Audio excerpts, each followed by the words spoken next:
ہندوستان کے مغربی ساحل کی اہم بندرگاہوں اور جزیرہ سرندیپ کے ساتھ ایک مدت سے عربوں کی تجارتی تعلقات چلے آتے تھے۔ زمانہ جاہلیت میں چند عرب تاجر سرندیپ میں آباد ہو گئے تھے، اور جب عرب میں ایک نئے دین کا چرچا ہونے لگا تو یہ دین ان تاجروں کو اپنے آباء و اجداد کے مذہب کو ترک کرنے پر آمادہ نہ کر سکا۔ لیکن ایرانیوں اور رومیوں کے مقابلے میں عربوں کی شاندار فتوحات کی خبریں سن کر ان کی قومی عصبیت جاگ اٹھی۔ ایران عرب کے مقابلے میں ایک متمدن ملک سمجھا جاتا تھا، اس لیے ہندوستان کے بازاروں میں عرب کے مقابلے میں ایران کی مصنوعات کی زیادہ قدر تھی۔ اس کے علاوہ ہندوستان کے حکمران ایران کو ایک طاقتور ہمسایہ خیال کرتے تھے، اور عربوں کے مقابلے میں ایرانی تاجروں کو زیادہ عزت کی نگاہ سے دیکھا جاتا تھا۔ اگر شام سے کوئی قافلہ آ جاتا تو روما کی قدیم ستوت سے مرعوب ہندوستانی انہیں بھی عربوں سے زیادہ مراد دیتے۔ لیکن حضرت ابوبکر صدیق رضی اللہ تعالیٰ عنہ اور حضرت عمر فاروق رضی اللہ تعالیٰ عنہ کی شاندار فتوحات نے عربوں کے متعلق ہمسایہ ممالک کے باشندوں کا زاویہ نگاہ تبدیل کر دیا۔ سرندیپ اور ہندوستان کے دوسرے حصوں میں آباد ہونے والے وہ تاجر جو ابھی تک عرب کے اندرونی انقلاب سے متاثر نہیں ہوئے تھے، کفر کے مقابلے میں اسلام کی فتوحات کو ایرانیوں اور رومیوں کے مقابلے میں عرب کی فتوحات سمجھ کر خوشی سے پھولے نہیں سماتے تھے۔ عربوں کے نئے دین سے ان کی نفرت اب محبت میں تبدیل ہو رہی تھی۔ اس زمانے میں جن لوگوں کو عرب جانے کا اتفاق ہوا وہ اسلام کی نعمتوں سے مالا مال ہو کر واپس آئے۔ عبد الشمس عرب تاجروں کا سرگرو تھا۔ اس کا خاندان ایک مدت سے سرندیپ میں آباد تھا۔ وہ اسی جزیرے میں پیدا ہوا اور اسی جگہ آباد ہونے والے ایک عرب خاندان کی لڑکی سے شادی کی۔ جوانی سے بڑھاپے تک اس کی بحری سفر بھی سرندیپ سے کاٹھیا واڑ تک محدود رہے۔ اسے یہ بھی معلوم نہ تھا کہ عرب میں اس کے خاندان کے دوسرے افراد کون ہیں اور کس جگہ رہتے ہیں۔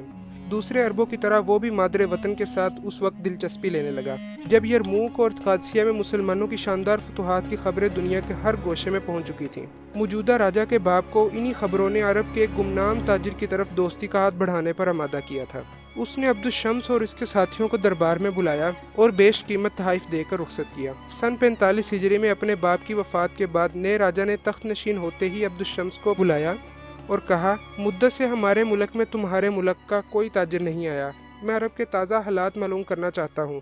مجھے تمہارے نئے دین کے ساتھ دلچسپی ہے۔ اگر تم وہاں جانا پسند کرو تو میں تمہارے لیے ہر سہولت مہیا کرنے کے لیے تیار ہوں۔ عبد الشمس نے جواب دیا، آپ کے منہ سے میرے دل کی دبی ہوئی آواز نکلی ہے، میں جانے کے لیے تیار ہوں۔ 5 عرب تاجروں کے سوا باقی سب عبد الشمس کا ساتھ دینے کے لیے تیار ہو گئے۔ 10 دن بعد بندرگاہ پر ایک جہاز کھڑا تھا اور عرب اپنے بال بچوں سے رخصت ہو رہے تھے۔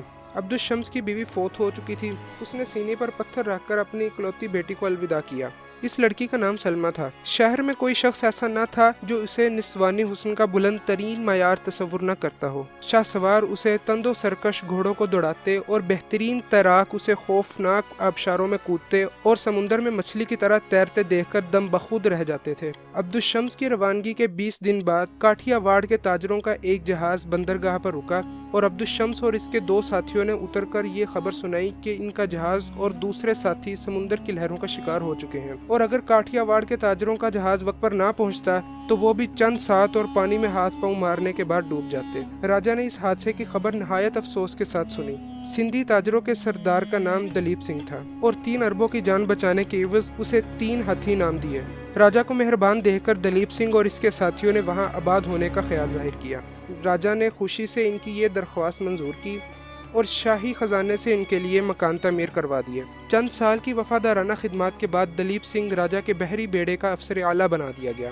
اس واقعے کے 3 سال بعد ابو الحسن پہلا مسلمان تھا جسے تجارت کا ارادہ اور تبلیغ کا شوق اس دور افتادہ جزیرے تک لے آیا۔ کئی ہفتے کے سفر کے بعد ایک صبح ابو الحسن اور اس کے ساتھی جہاز پر کھڑے سرندیپ کے سرسبز ساحل کی طرف دیکھ رہے تھے۔ بندرگاہ کے قریب مرد، عورتیں اور بچے کشتیوں پر سوار ہو کر اور چند تیرتے ہوئے لوگ جہاز کے استقبال کو نکلے۔ ایک کشتی پر ابو الحسن کو جزیرے کی سیاہ فام اور نیم عریاں عورتوں کے درمیان ایک اجنبی صورت دکھائی دی۔ اس کا رنگ سرخ و سفید اور شکل و صورت جزیرے کے باشندوں سے بہت مختلف تھی۔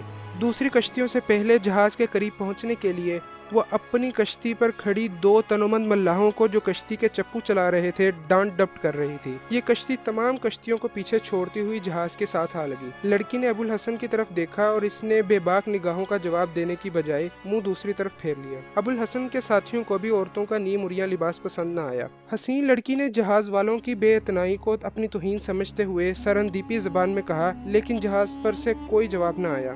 اچانک ابوالحسن نے کسی کی چیخو پکار سن کر نیچے دیکھا۔ کشتی سے 8-10 کے فاصلے پر وہی خوبصورت لڑکی پانی میں غوطے کھا رہی تھی اور کشتی والے اس کی چیخو پکار کے باوجود سخت بے اعتنائی سے اس کی طرف دیکھ رہے تھے۔ ابوالحسن نے پہلے رسی کی سیڑھی پھینکی، لیکن جب اس بات کا یقین ہو گیا کہ لڑکی کے ہاتھ پاؤں جواب دے رہے ہیں اور وہ سیڑھی تک نہیں پہنچ سکتی تو وہ کپڑوں سمیت سمندر میں کود پڑا۔ لیکن لڑکی اچانک پانی میں غائب ہو گئی اور وہ پریشان ہو کر ادھر ادھر دیکھنے لگا۔ اتنی دیر میں بہت سی کشتیاں جہاز کے گرد جمع ہو چکی تھیں اور جزیرے کے باشندے کہکے لگا رہے تھے۔ ابوالحسن نے 3 مرتبہ غوطہ لگانے کے بعد دل برداشتہ ہو کر سیڑھی کی رسی پکڑ لی اور وہ جہاز پر چڑھنے کا ارادہ کر ہی رہا تھا کہ اوپر سے اس کا ساتھی چلانے لگا، وہ ادھر ہے، جہاز کے دوسری طرف، وہ ڈوب رہی ہے، شاید کسی مچھلی نے پکڑ رکھا ہے۔ مقامی مردوں اور عورتوں نے پھر کہکا لگایا۔ ابوالحسن لڑکی کے جہاز کی دوسری طرف پہنچنے کی وجہ نہ سمجھ سکا۔ تشویش اور حیرانی کے ملے جلے جذبات کے ساتھ اس نے جلد ہی پھر غوطہ لگایا اور جہاز کے نیچے سے گزرتا ہوا دوسری طرف پہنچ گیا۔ وہاں کوئی نہ تھا، اوپر سے اس کا وہی ساتھی شور مچا رہا تھا۔ وہ ڈوب گئی، اسے مچھلی نگل گئی۔ ابوالحسن مایوس ہو کر پھر دوسری طرف پہنچا۔ اس دفعہ لوگوں کے کہکہوں میں اس کے ساتھی بھی شریک تھے اور ایک عرب نے کہا، آپ آ جائیے، وہ آپ سے بہتر تیر سکتی ہے۔ ابوالحسن نے کھسیانہ ہو کر سیڑھی پکڑ لی، لیکن ابھی ایک ہی پاؤں اوپر رکھا تھا کہ کسی نے اس کی ٹانگ پکڑ کر پانی میں گرا دیا۔ اس نے سنبھل کر ادھر ادھر دیکھا تو لڑکی تیزی سے سیڑھی پر چڑھ رہی تھی۔ ابوالحسن جہاز پر پہنچا تو اس کے ساتھی پریشان ہو کر جزیرے کی لڑکی کے کہکے سن رہے تھے۔ لڑکی نے ابوالحسن کی طرف دیکھ کر عربی زبان میں کہا، مجھے آپ کے بھیگ جانے کا بہت افسوس ہوا۔ لڑکی کے منہ سے عربی کے الفاظ سن کر سب کی نگاہیں اس پر جم کر رہ گئیں۔ ابوالحسن نے پوچھا، کیا تم عرب ہو؟ لڑکی نے ایک طرف سر جھکا کر دونوں ہاتھوں سے اپنے سر کے بالوں کا پانی نچوڑتے ہوئے جواب دیا، ہاں میں عرب ہوں، ہاں میں عرب ہوں۔ ایک مدت سے ہم عربوں کے جہاز کی راہ دیکھا کرتے تھے۔ میں آپ کو خوش آمدید کہتی ہوں۔ آپ کیا مال لائے ہیں؟ ایک عرب لڑکی کو اس لباس میں دیکھنا ابوالحسن اور اس کے ساتھیوں کے لیے ناقابل برداشت تھا۔ وہ پریشان ہو کر ایک دوسرے کی طرف دیکھ رہے تھے۔ لڑکی نے اپنے سوال کا جواب نہ پا کر پھر پوچھا، میں پوچھتی ہوں، آپ کیا مال لائے ہیں؟ آپ حیران کیوں ہیں؟ کیا عرب عورتیں تیرنا نہیں جانتی؟ آپ کیا سوچ رہے ہیں؟ اچھا، میں خود ہی دیکھ لیتی ہوں۔ ابوالحسن نے کہا، ٹھہرو، ہم گھوڑے لائے ہیں، میں تمہیں خود دکھاتا ہوں۔ لیکن میں حیران ہوں کہ اس جزیرے کے عرب ابھی تک زمانہ جاہلیت کے عربوں سے بدتر زندگی بسر کر رہے ہیں۔ کیا انہیں انسانوں کا سا لباس پہننا اور مردوں سے حیا کرنا کسی نے نہیں سکھایا؟ لڑکی کا چہرہ غصے سے سرخ ہو گیا۔ اس نے جواب دیا، کیا یہ انسانوں کا لباس نہیں، معلوم ہوتا ہے کہ تمہارے گھر تک ابھی اسلام کی روشنی نہیں آئی۔ یہ کہہ کر ابوالحسن نے ایک جبہ اٹھایا اور لڑکی کے کاندھوں پر ڈال کر بولا، اب تم ہمارا جہاز دیکھ سکتی ہو۔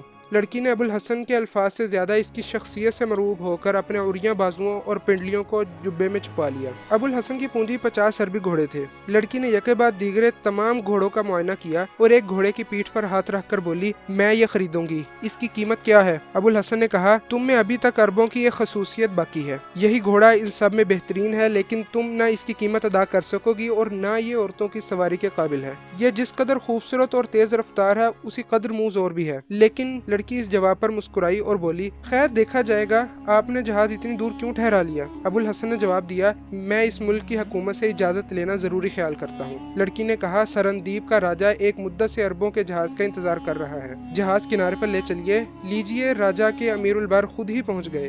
دلیپ سنگھ عبدالشمس کے گہرے تعلقات کی بدولت عربی میں اچھی خاصی استعداد پیدا کر چکا تھا۔ اس نے جہاز پر چڑھتے ہی عربی زبان میں کہا، آپ نے جہاز اتنی دور کیوں ٹھہرا لیا؟ ابوالحسن کی بجائے لڑکی نے جواب دیا، ان کا خیال تھا کہ شاید جہاز کو بندرگاہ پر لگانے سے پہلے راجہ سے اجازت حاصل کرنا ضروری ہو۔ دلیپ سنگھ نے جواب دیا، مہاراج آپ کو دیکھ کر بہت خوش ہوں گے۔ لڑکی نے کہا، میں جاتی ہوں، لیکن اس بات کا خیال رکھنا کہ یہ سفید گھوڑا میرا ہے اور میں اس کے منہ مانگے دام دوں گی۔ یہ کہہ کر لڑکی نے جبہ اتار کر ایک عرب کے کندھوں پر پھینک دیا اور بھاگ کر سمندر میں چھلانگ لگا دی۔ عبدالشمس کو عربوں کے جہاز کی اطلاع مل چکی تھی۔